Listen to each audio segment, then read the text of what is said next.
Kawan-kawan media yang saya hormati ya, kita barusan melakukan sesuatu yang di luar perkiraan kita. Ada breakthrough dari teman-teman PLN, luar biasa. Terima kasih PLN ya. Jadi ini ada energi baru ya yang kita kenal dengan hidrogen. Jadi hidrogen ini, kalau tidak salah ini Bu Enia ya, itu ada di mana-mana. Kan dari H2O dipisahkan H2 menjadi O2. Itu dulu ya, intinya ya. Bagaimana memisahkan itu perlu energi listrik. Nah, energi listrik inilah yang kita perlu siapkan. Jadi kita punya banyak potensi-potensi EBT, terutama PLTA seperti di Membramo di Papua. Nanti itu besar sekali. Kita harapkan bisa nanti memproduksi hidrogen, mungkin juga ditambah dengan amonia di sana. Nah, itu bisa diekspor dan bisa digunakan di dalam negeri. Jadi end goal daripada hidrogen ini kami tidak hanya di transportasi saja, tetapi juga nanti di pembangkit ya. Jadi hidrogen itu bisa nanti kita gunakan untuk pembangkit-pembangkit kita. Kita lihat nanti yang dinamakan dengan co-firing tadi di mix ya. Kita punya PLTU juga bisa nggak di mix dengan hidrogen, dan ada beberapa pembangkit-pembangkit yang mungkin skala kecil bisa digunakan dengan hidrogen. Dan yang paling penting yang seperti yang saya sampaikan tadi, bahwa di remote area pembangkit-pembangkit untuk melayani saudara kita di sana itu banyak menggunakan diesel. Tentu saja ini akan merepotkan gitu kan transportasinya, kemudian tidak sustain lah ya. Kemudian kita juga biayanya, kemudian kita juga dalam posisi net import sekarang untuk BBM, Bapak Ibu tahu. Jadi kita akan mengarah ke sana, mengurangi. Jadi mudah-mudahan dengan adanya hydrogen center di sini tuh yang dipimpin oleh Profesor Nia bisa menghasilkan ya kajian-kajian yang bisa diimplementasikan untuk mendukung kelistrikan yang tidak hanya transportasi. Tadi udah kita lihat di belakang ada mobil hidrogen luar biasa. Bapak Ibu juga udah melihat tadi. Saya kira itu yang bisa saya sampaikan. Teman-teman media, hari ini adalah hari yang luar biasa. Hasil kolaborasi dari Kementerian SDM, dari Kemenko Marves, dari BRIN, kemudian juga dari Pemprov, dari Pemda, kemudian dengan tim PLN, kemudian juga dari pemerintah secara keseluruhan. Di sini tadi Pak Dirjen Tenaga Listrik mewakili Menteri SDM meresmikan Hydrogen Refueling Station, sekaligus juga Hydrogen Center. Tadi juga sudah dipaparkan apa itu hidrogen. Hidrogen itu adalah salah satu bentuk energi yang berasal dari air yang disetrum. Jadi air diberi listrik yang dalam proses elektrolisis muncullah hidrogen. Nah, dalam hal ini bahwa perkembangan teknologi yaitu menuju transportasi hijau yang rendah emisi itu ada dua, yaitu termasuk satu electric vehicle, kedua adalah hydrogen dengan fuel cells.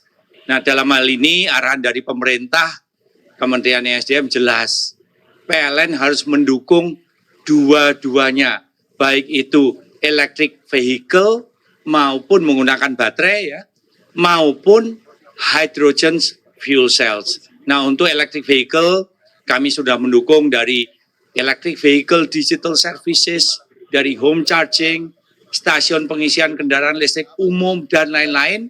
Nah, khusus untuk hydrogen, kami membangun rantai pasoknya. Baik itu arahannya pertama adalah dari hulunya, yaitu produksi di 22 pembangkit kami. 21 pembangkit berbasis pada gas fire power plants yang dialihkan menggunakan PLTS, atap dan renewable energy certificate. Satu pembangkit adalah dari pembangkit listrik panas bumi Kamojang. Dan dalam hal ini kami mampu memproduksi 128 ton green hydrogen selama 1 tahun. Dan ini mampu memasok 438 mobil hydrogen fuel cell kalau dengan asumsi 100 km per hari jarak tempuhnya. Nah, untuk itu dalam hal ini kami sudah membangun hulunya, kami sudah membangun midstream dan juga downstreamnya di sini refueling stationnya. Nah, ini hanyalah sebagai pilot project dengan tujuan bagaimana kami bisa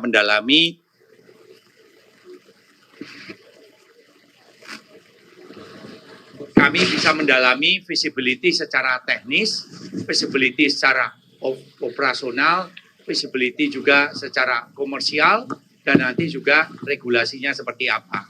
Nah, untuk itu, di sini dengan refueling station yang ada di sini, ini bisa untuk memasok baik itu kendaraan pribadi maupun untuk public transportation.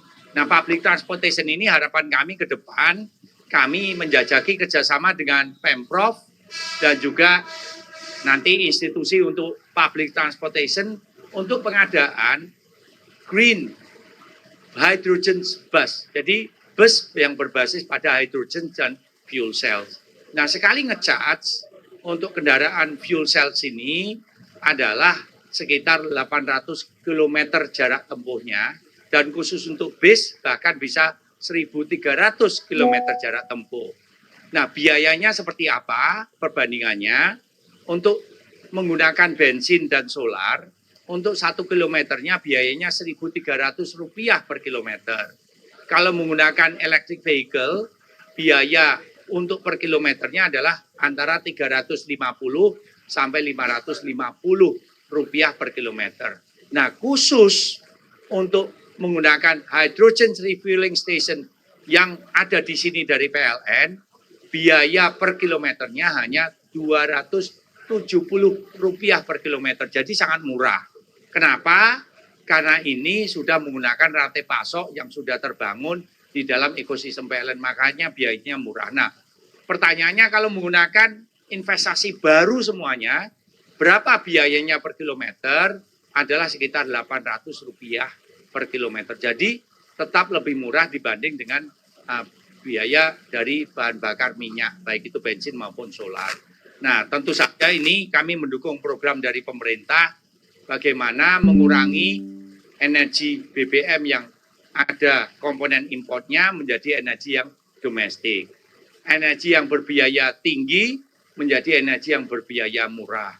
Energi dengan emisi gas rumah kaca yang tinggi menjadi energi yang ramah lingkungan. Nah, ini tentu saja kami ingin menyelaraskan antara pertumbuhan ekonomi dan juga environmental sustainability. Tentu saja kami mendukung transformasi dari transportasi yang berbasis pada emisi gas rumah kaca yang rendah, yang berbiaya lebih murah, sehingga dalam hal ini pertumbuhan ekonomi juga didukung dengan keunggulan kompetisi Indonesia yang jauh lebih kuat lagi. Nah, arahan dari pemerintah juga bahwa ini hanyalah dari awal di mana energi hidrogen ini bisa digunakan untuk pembangkit-pembangkit terutama di daerah terpencil yang masih menggunakan BBM digantikan dengan energi yang menggunakan hidrogen yang berbasis pada energi baru terbarukan, sehingga ini ada penurunan cost, juga menaikkan dari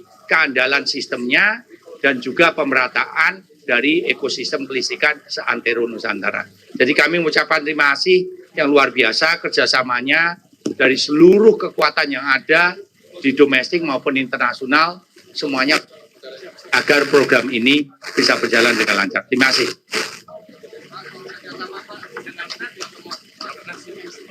Oh ya, terima kasih Pak atas kesempatannya. Buat kami ini merupakan milestone bersejarah untuk mencapai Indonesia Emas 2045 yang bukan hanya Indonesia maju tetapi juga Indonesia yang bersih dan berkelanjutan.